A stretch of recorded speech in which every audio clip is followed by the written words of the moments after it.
Je suis Sébastien Lecorfec de l'accélérateur West Web Valley et de l'entreprise d'investissement Epopée. Nous nous sommes mis en quête des grands dirigeants bretons.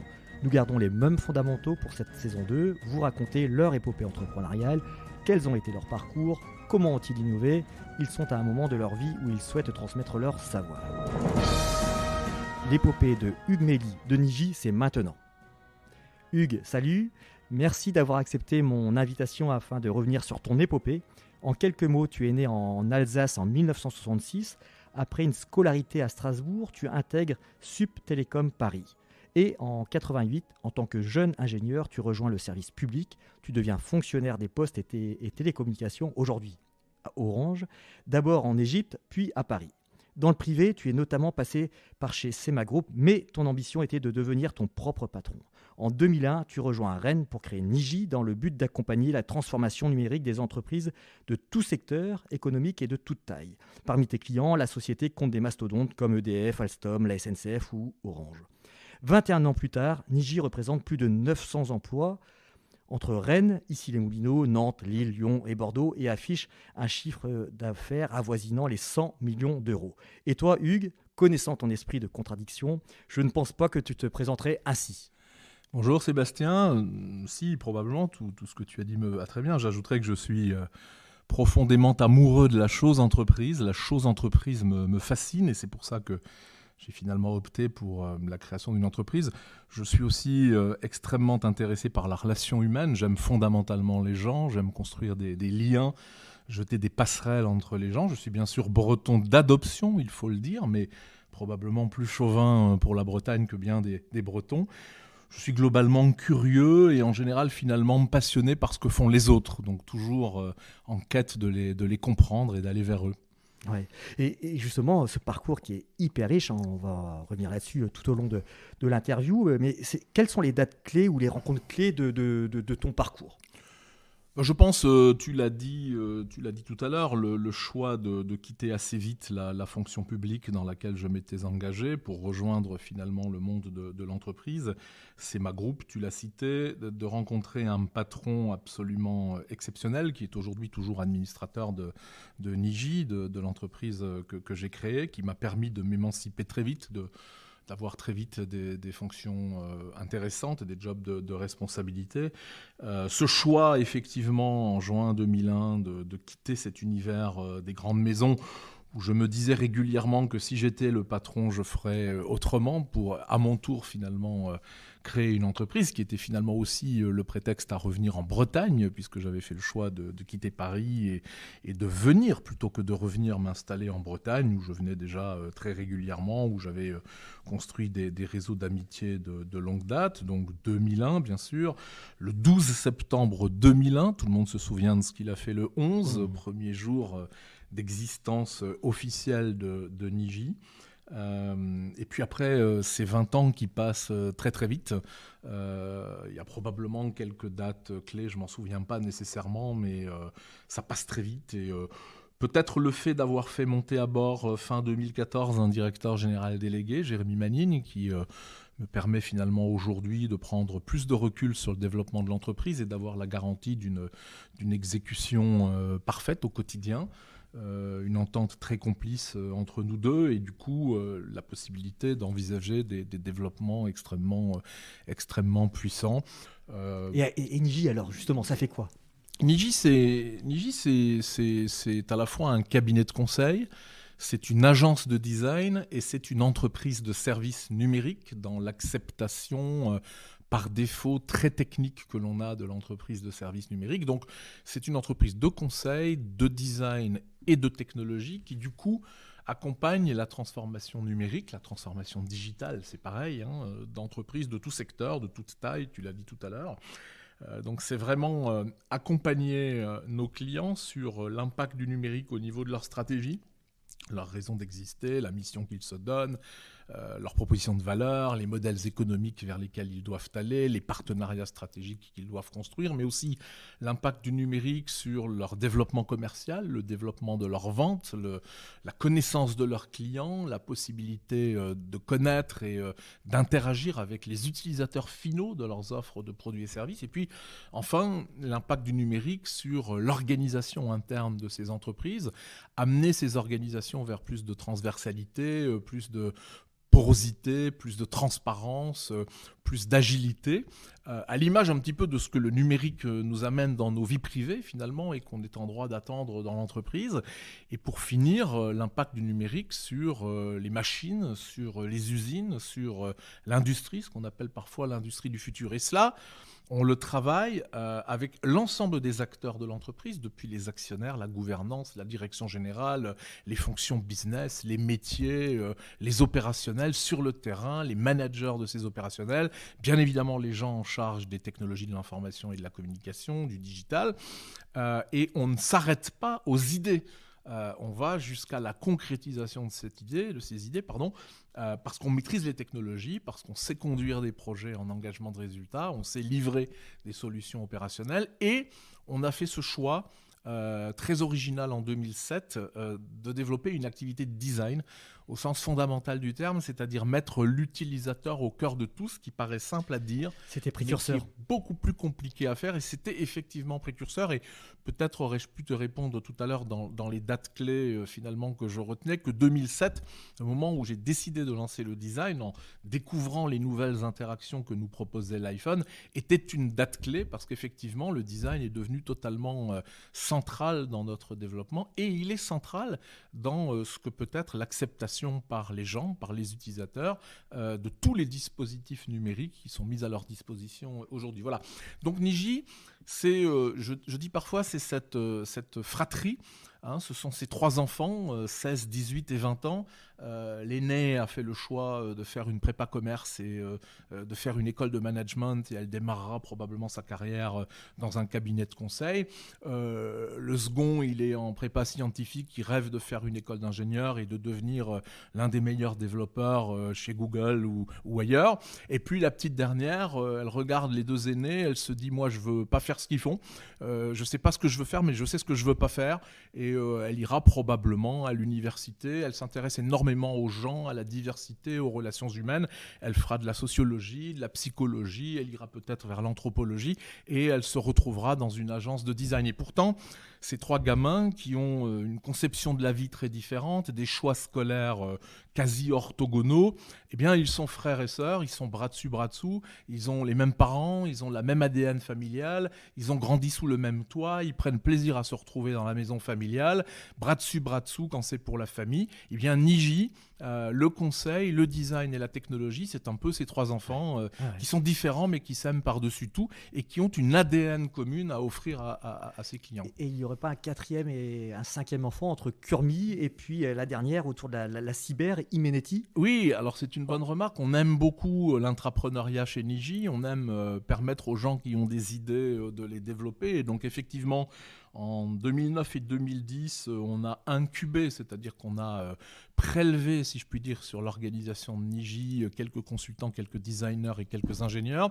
pour se lancer dans l'aventure d'un produit, c'est-à-dire répondre aux besoins d'un marché de façon générique et non plus se contenter de répondre aux besoins spécifiques de clients à travers des projets particuliers. C'est toute la différence entre les métiers de service et les métiers de produits qui sont extrêmement différents, voire incompatibles. Et c'est la raison pour laquelle en 2011, on a spin-offé, comme on dit en franglais, cette activité produit, et on en a fait une entreprise à proprement parler, Kurmi Software, qui exécute un modèle de pure player, d'éditeur de logiciels, d'éditeur de produits, et qui du coup se développe dans le monde entier. C'est-à-dire qu'on fait aujourd'hui 80% de notre chiffre d'affaires à l'étranger, dont 40% aux États-Unis. On a une très belle filiale à New York, un très beau bureau à Berlin, à Dubaï. On va rejoindre Singapour aussi, où Niji se trouve déjà. Et effectivement, on a enfanté ce quatrième enfant dont tu parles, qui est pour le coup très différent des 3 précédents. Et puis il y a le petit dernier dans la cybersécurité. On ne peut pas avoir son siège social à Rennes, on ne peut pas être impliqué dans l'écosystème rennais comme on l'est, sans se dire à un moment ou à un autre qu'il faut faire quelque chose dans le domaine de la cyber. J'avais mes traumas dans ce domaine liés à mes activités professionnelles d'avant Niji, où j'avais souffert d'une hyper-verticalisation façon ayatollah de ces expertises en cybersécurité. J'ai voulu à 2 reprises les redévelopper de façon très transverse dans Niji, ça ne marchait pas. Et là, cette fois-ci, on a trouvé la bonne recette, on a trouvé la bonne façon de faire. Et effectivement, on a lancé une filiale spécialisée qui s'appelle Imineti et qui est la task force cybersécurité de Niji à part entière. Donc c'est Imineti by Niji, ça a moins de 18 mois, c'est déjà une vingtaine de consultants et d'experts bien affûtés et un carnet de commandes, comme tu peux l'imaginer, plein à ras-bord. Et justement, quelle est ta vision d'entrepreneur concernant ton marché, tes marchés, le marché des ESN? Alors le marché des ESN, alors bon, moi je suis convaincu que l'option qu'on a prise, qui est de mettre sous un même toit cette capacité à s'intéresser aux enjeux, aux finalités des choses, donc au pourquoi des choses, c'est notre activité de conseil, de se focaliser vraiment sur le quoi, l'utilité, le service que ça rend, donc c'est le design, et effectivement d'être capable de modeler finalement cette pâte à modeler qui est le logiciel pour fabriquer les solutions. Voilà, ça c'est le bon mélange, c'est le bon cocktail. Mais tout le monde ne peut pas faire ce checker. Je pense qu'aujourd'hui, n'être que technique, par exemple, pose le vrai problème de ne pas parvenir à rencontrer les enjeux des clients, de ne pas parvenir à échanger avec les stakeholders, comme on dit en anglais, chez ses clients. Donc je pense que voilà, il faut savoir allier ces différentes disciplines dans une même proposition de valeur, et c'est très compliqué parce que les 3 gamins dont je parlais tout à l'heure, là, de 20, 18 et 16 ans, qui font des choix radicalement différents, ils sont juste extrêmement différents et souvent ils se chamaillent, ils se comprennent pas, ils ne s'habillent pas de la même façon, ils n'ont pas les mêmes rythmes de vie. Eh bien, c'est pareil dans l'entreprise, ce mélange est compliqué à faire. Après, on a des enjeux de taille critique, c'est-à-dire qu'on ne peut pas ne pas travailler avec des très grands clients, des très grands groupes internationaux, parce que ce sont quand même, quoi qu'on en dise, la locomotive de l'économie, même si on adore encore plus les PME et les ETI dans les territoires dans lesquels on est, et en Bretagne en particulier. On a quand même une course à la taille critique, et là, il faut faire très attention dans cette croissance à ne pas confondre grossir et grandir. Il faut s'assurer de toujours grandir, c'est-à-dire qu'en même temps qu'effectivement on opère une croissance quantitative, croissance de son chiffre d'affaires, croissance de ses effectifs, multiplication de ses sites d'implantation, élargissement de son portefeuille client, il faut ne jamais oublier de grandir, c'est-à-dire insuffler sans cesse de la modernité, de l'innovation, de l'agilité. Voilà, pour que cette dimension qualitative conjuguée à l'inéluctable dimension quantitative fasse que ça résulte dans le fait de grandir et pas dans le fait de grossir. On voit bien en tant qu'individu ce que grossir peut vouloir dire et la difficulté qu'on a parfois à éviter de grossir et ce que grandir aussi peut vouloir dire. Ça, c'est un véritable enjeu. Il faut aller vers des tailles critiques et on prévoit assez rapidement d'atteindre les 200 millions d'euros de chiffre d'affaires chez Niji. Et justement, dans cette guerre des talents, tu as su être bon sur le recrutement. Comment as-tu fait? Peux-tu nous parler un peu de ta marque employeur? Alors, c'est effectivement un enjeu, très, très fort. Moi, je pense que dans la marque employeur, il y a beaucoup de sincérité, contrairement à ce que d'aucuns pourraient penser. Dire ce que l'on fait, faire ce que l'on dit, dire ce que l'on est.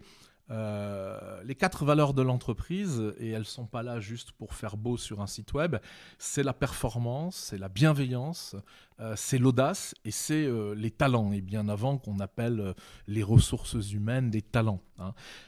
Performance, certes, mais bienveillance aussi. Bienveillance, certes, mais pas bisounours. Bienveillance dans une logique de performance. Audace, toujours oser, toujours aller de l'avant, toujours conquérir.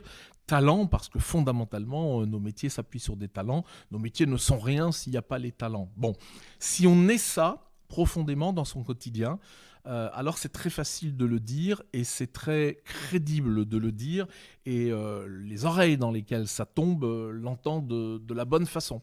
Ils croient, nous rejoignent et vivent au quotidien le fait que c'est vrai, le côté vrai des choses. On a énormément de retours de la part des gens qui nous rejoignent, qui assez vite nous disent écoutez, nous on est contents. Parce qu'à quelque part, ce qu'on trouve ici, c'est ce que vous nous aviez dit qu'on viendrait trouver, c'est ce qu'on cherchait, c'est pour ça qu'on est venu.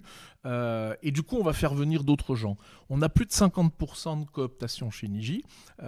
C'est peu, je préfère récent, mais c'est quand même beaucoup par rapport à beaucoup d'autres entreprises.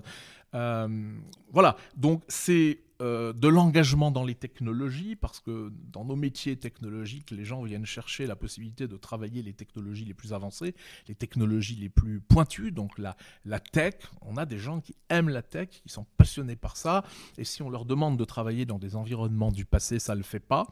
Cette capacité à travailler en synergie, à dire « Ok, je suis un développeur, je suis un tech, mais je vais côtoyer tous les jours des designers, des gens qui possèdent ces disciplines qui consistent à travailler l'émotion, l'expérience, l'interaction, l'interface. C'est quand même passionnant, c'est pas ce que j'ai appris à l'école, c'est pas ce que je faisais dans ma boîte d'avant qui n'était que tech, qui n'était qu'une ESN technologique.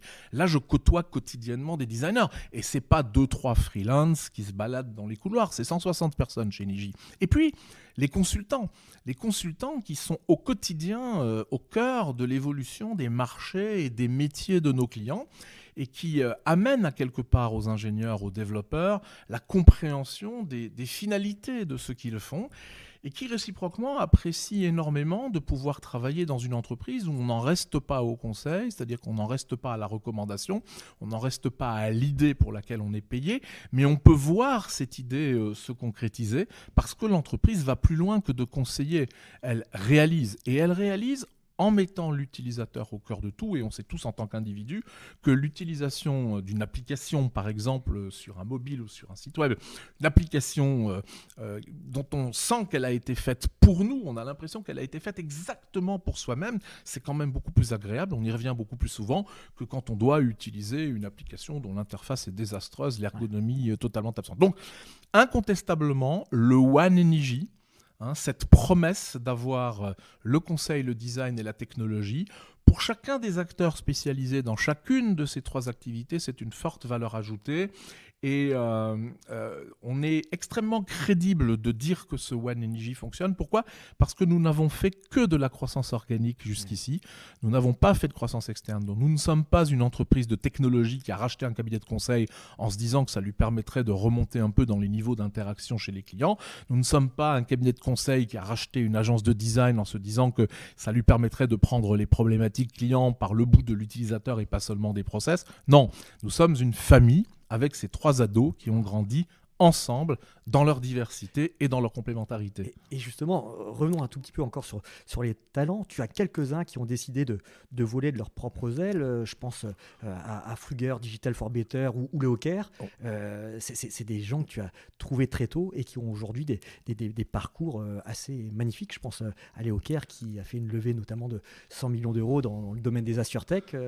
Ah oui, non, alors ça c'est Christophe Dandois, le fondateur de Léo Caire, en plus d'être un ancien collègue de Niji, est un de mes 2 cofondateurs, les 2 personnes à qui j'avais proposé de cofonder Niji, Christophe et Laurent. Donc bien évidemment, je suis très admiratif de ce qu'il fait.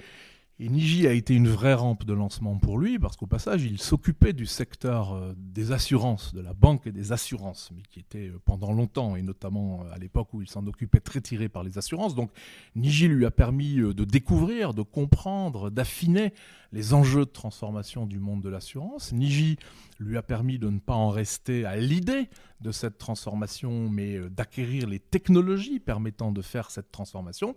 Et animé d'un esprit d'entreprendre qui était le sien, et c'est d'ailleurs bien pourquoi je lui avais proposé, ainsi qu'à Laurent Saint-Marc, de venir créer Niji avec moi, il était totalement disposé pour prendre son envol à son tour, et à son tour d'ailleurs, créer une entreprise dans un modèle différent, qui n'est plus un modèle de service, où on conseille, où on design, où on réalise des logiciels à façon, mais qui est un modèle de service productisé que l'on édite et que l'on distribue et qui incarne bien ce que doit être l'évolution de l'assurance vers le fait de mettre juste l'utilisateur au milieu de tout, de lui offrir la simplicité, l'efficacité. Quant à Digital for Better et Frugr, donc ça c'est un groupe de gens qui très tôt croient à l'entreprise à mission, croient à la frugalité numérique, croit au fait que le domaine du numérique doit être pris aussi sous cet angle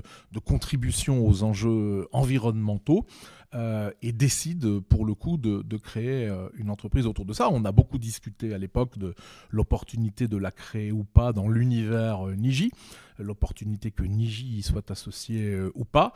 Les enjeux qui nous tirent aujourd'hui font que c'était probablement pas la bonne façon et il était préférable de leur laisser la liberté de le faire en tant que tel. Il faudra maintenant prouver aussi que le passage d'un modèle de service, qui est la raison d'exister de Digital for Better, vers un modèle de produit, qui est apparemment la raison d'exister de Frugr, fonctionne. Il y a des choix fondamentaux à faire qu'il faut faire assez tôt et on en discute de temps à autre. Je suis certain qu'ils sauront les faire puisque Niji les a fait. Donc ils les ont vus faire et réussir chez Niji. Restons dans le domaine des startups. Je suis témoin que tu en aides beaucoup. Je pense à Mister Suricat du côté de Nantes autour du test. Tu investis du temps ou de l'argent dans des startups ? Oui, du temps, c'est clair. De l'argent, un peu moins parce que je considère que investir est un métier. Et je considère aussi qu'investir dans une entreprise dont on ne peut pas suivre ensuite de façon suffisamment proche, suffisamment détaillée, je serais même tenté de dire avec une forme d'autorité sur les choix, c'est un peu compliqué. En tout cas, c'est un passage culturel que je n'ai pas encore fait et je suis presque plus à l'aise pour accompagner de mon temps dans le cadre de leur gouvernance, dans des conseils stratégiques, par exemple, des advisory boards ou des conseils de surveillance, des entreprises de type start-up sans avoir aucun intérêt économique, finalement, dans leur développement, parce que, voilà, du coup, c'est la pureté des recommandations pour la pureté des recommandations, et on n'y mélange pas des enjeux d'argent. Mais oui, je suis quelques start-up à Rennes et à Paris, et si possible d'ailleurs, paradoxalement, dans des univers un peu différents de ceux qui sont ceux de Niji. Voilà, histoire aussi de me divertir, si je puis dire, et de me changer les idées. Et justement, quel conseil tu peux donner à ces jeunes porteurs de projets bretons Quel conseil je peux leur donner Alors paradoxalement, pas nécessairement les conseils qu'on entend souvent donner. Moi, je dirais un peu donner du temps au temps. Donner du temps au temps, parce que l'entreprise, en tout cas quand on la voit dans la perspective de la durée, c'est un marathon. Et bien évidemment, il y a des sprints qui jalonnent ce marathon, mais il ne faut pas concevoir l'entreprise que comme un sprint, parce que sinon on s'épuise complètement. Donc c'est un marathon, donc il faut économiser son énergie, il faut donner du temps au temps. Il faut aussi être épicurien, il faut y prendre du plaisir, il faut s'entourer, bien évidemment, s'entourer dans l'entreprise et s'entourer par la gouvernance de l'entreprise. Je vois beaucoup trop de jeunes entreprises, de start-up qui n'ont pas de structure de gouvernance, qui n'ont pas de comité d'accompagnement autour d'elles, avec des fondateurs qui, par ailleurs, sont tellement convaincus de ce qu'ils font qu'ils considèrent ne pas avoir besoin d'être aidés. Et c'est vrai qu'on les aide globalement tellement, c'est-à-dire qu'on est quand même dans une période, dans un monde extrêmement propice à accompagner l'entrepreneuriat, et notamment l'entrepreneuriat de type start-up, et en particulier dans l'univers du numérique. On peut à un moment ou à un autre, avoir l'impression que finalement, rien d'autre que les levées de fonds ne nous apportera quoi que ce soit, et que c'est l'argent, et qu'avec l'argent, on fera tout. Et pourtant, on peut voir les plus belles levées de fonds rouler sur le haut de son bilan et manquer à un moment ou à un autre des quelques conseils qui permettent d'éviter de faire des bêtises. Et pour revenir à Léo Kerr, je pense que Léo Kerr a su aussi très tôt s'entourer d'un certain nombre de bons conseils, d'un certain nombre d'advisors qui sont des référents sur leur domaine respectif et qui, je n'en doute pas un seul instant, accompagnent Christophe de façon extrêmement pertinente. Donc entourez-vous. Accepter une gouvernance qui vous challenge, voire parfois qui vous donne l'impression de vous contrarier. C'est à elle aussi de savoir le faire avec le tact, avec le style, avec la façon.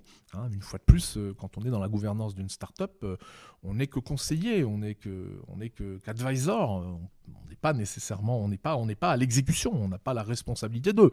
On peut avoir investi un peu d'argent, mais il ne faut pas s'y tromper, c'est rien par rapport à ce que d'autres viendront faire. Il faut rester à sa place. C'est un équilibre compliqué à trouver. C'est pas le même que celui qu'on peut trouver d'ailleurs en étant administrateur d'entreprises industrielles, je dirais plus traditionnelles.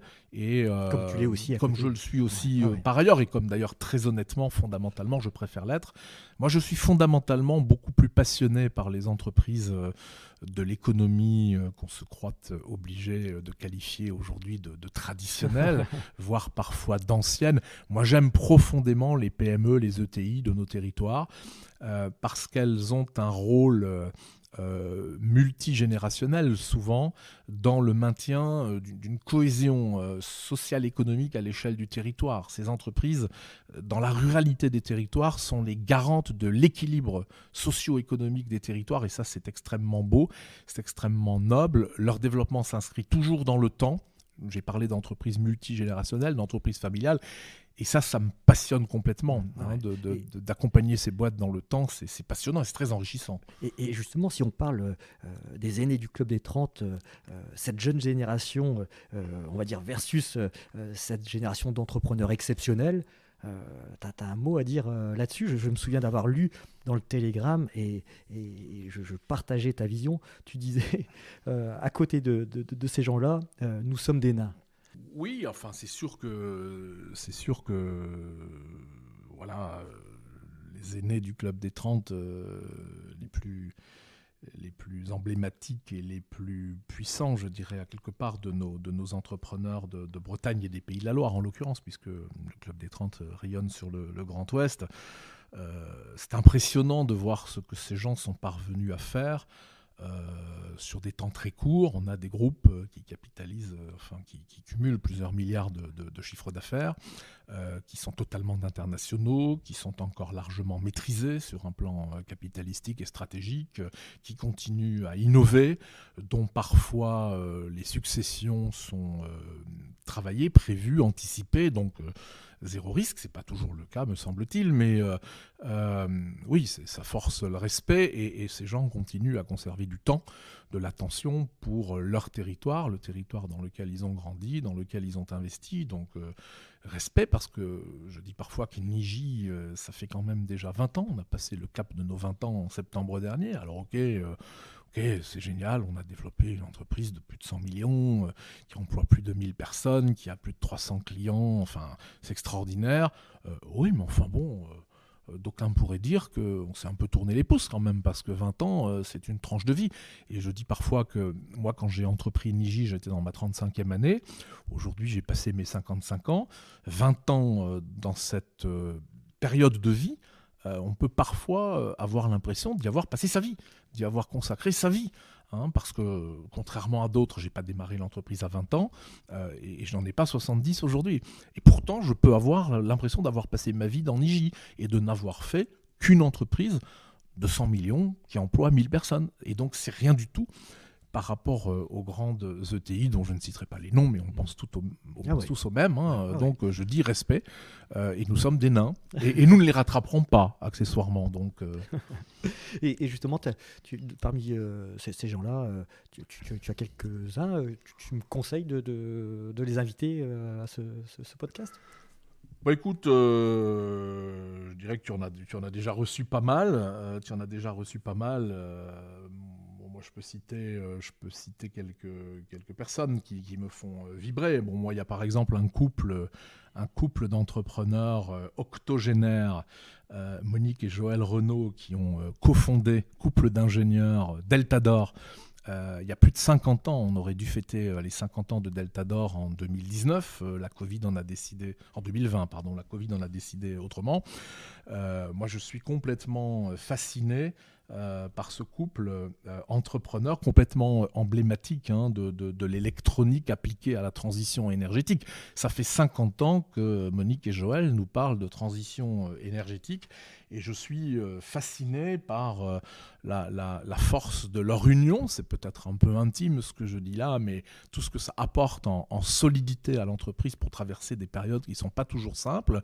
Le fait que, à leur bel âge que je respecte par-dessus tout, ils soient encore capables d'innover, d'avoir des idées, et parfois peut-être un peu trop, mais en tout cas d'entraîner toujours leur entreprise sur une trajectoire d'innovation, et leur optimisme, leur foi dans l'avenir, qui transpire complètement sur l'entreprise et qui communique finalement à ses salariés des valeurs humaines et des valeurs d'innovation qui sont absolument remarquables. Donc Monique et Joël Renaud. Ok. Hugues, l'interview touche à sa fin. Quelle question aimerais-tu que l'on te pose et qu'on ne te pose jamais ? Qui suis-je ?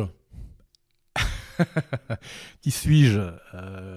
Je blague un peu, mais voilà, je conserve, indépendamment de mon job de chef d'entreprise et de la très très forte exposition qu'il amène, d'autant que je m'implique volontiers sur plein de terrains en dehors de ma seule entreprise, de mes seules entreprises, j'essaye de conserver quand même... je pense que par nature, je suis très pudique, je pense que j'ai beaucoup de pudeur, et j'essaye, dans cette surexposition, de garder mes secrets, de garder des choses pour moi. Alors je ne sais pas si c'est la question que j'aimerais qu'on me pose finalement, ou plutôt celle dont je me réjouis qu'on ne me la pose jamais. En tout cas, ça reste probablement une question à poser. Ouais, alors cette aventure, elle est épique ? Elle est épique, elle est passionnante, elle est rythmée, elle va vite. Elle conduit à de multiples rencontres une fois de plus, et c'est ça qui me motive. Elle conduit à se remettre sans cesse en question, parce que je dis souvent que dans nos métiers, nous n'existons que parce que nous apportons aux autres. C'est-à-dire qu'en soi, les entreprises du numérique que nous sommes, les entreprises de conseil, les entreprises de services dans le numérique, nous n'avons d'autre raison d'exister que d'apporter de la valeur et du pouvoir de transformation à toutes les entreprises de tous les secteurs économiques. Mais si ces entreprises s'arrêtent, si ces entreprises n'existent plus, si ces entreprises ne se transforment plus, si ces entreprises ne nous regardent plus, si ces entreprises nous boudent, alors nous ne sommes plus rien, strictement rien. Donc on n'existe que par les autres, et donc on est obligé de se passionner pour les enjeux des autres, pour les problématiques des autres, et de se remettre sans cesse en question. Et donc quand on prend humblement juste conscience de ça chaque matin en se levant, si chaque matin en se levant on se dit qu'on n'est rien autrement qu'à s'intéresser aux autres, alors on sait ce qu'on a à faire dans la journée, quoi. Merci Hugues, c'était l'épopée d'Hugues Mély par Sébastien Le Corfeg. Je suis le cofondateur de la West Valley et associé d'Épopée. N'hésitez pas à réagir et à partager ce podcast qui est disponible sur nos sites web ainsi que sur Apple Podcast, Spotify ou Deezer. Avec Épopée et la West Valley, nous ambitionnons de bâtir des champions bretons avec nos véhicules d'investissement et d'accélération dédiés aux PME et aux entreprises innovantes. Merci.